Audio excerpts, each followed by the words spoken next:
In the last 2 years, Lotus has sold 5,000 of these Elises, and Vauxhall has sold 1,000 of these VX220s, and you might think that's odd, because if you peel away the bodies, they're basically the same car. They're even made in the same factory by the same people. I can, however, explain what's going on. Got two Armani jackets here. Open it up. You see, says Armani in there, right? Now in this one, I've changed the label so it says Millet. Which one are you going to buy? Exactly, Armani. And Vauxhall has realised that. They've realised it's no good making their car the same as the Lotus. It has to be much, much better.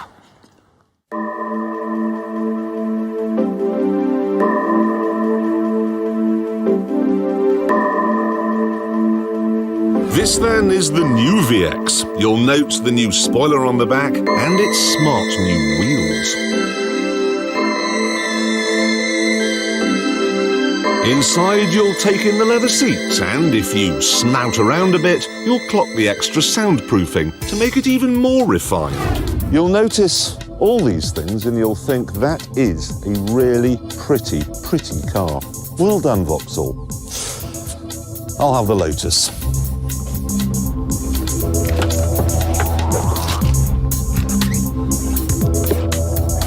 I mean, it's not like the Vauxhall is any easier to get into. If you're taller than 6 inches or if you have any extraneous body parts at all, realistically, you need to take the roof off before you can get behind the wheel. No problems there. It has the same simple roof as the Elise. Same basic chassis as well, and with a price of £25,000, it costs about the same too.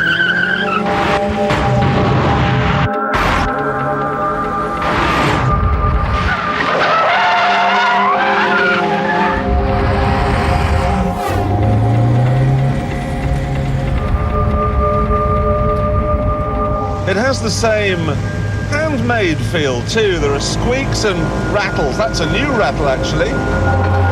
But there is one big difference.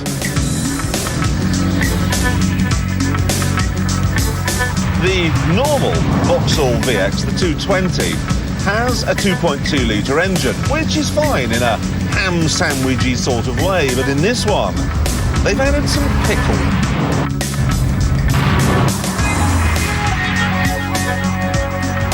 The engine is actually smaller, just 2 litres, but it has a turbocharger, and that means 200 brake horsepower.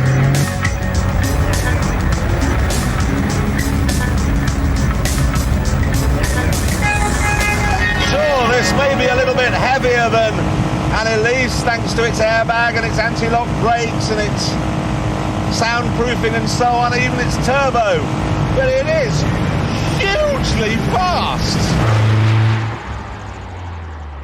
Normally, I like the feel of acceleration. There's a warm coziness as all your internal organs are marshalled by the G-forces into a little puddle at the base of your spine. But in this, it's like you've been electrocuted.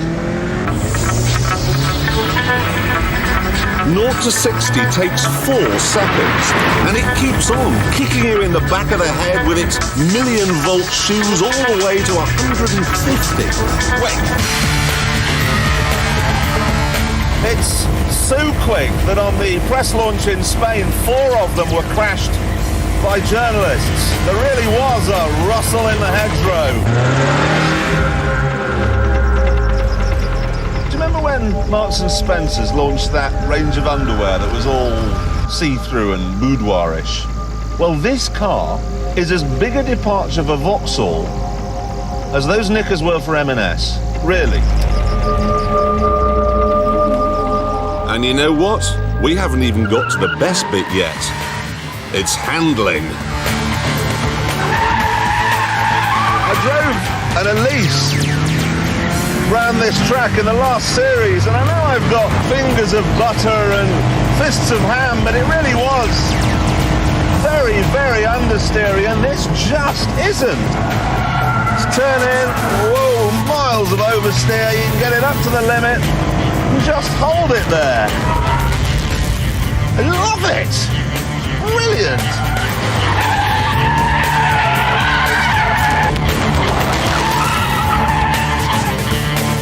There's only one thing that's going to get me off this racetrack today, and that's when it runs out of fuel.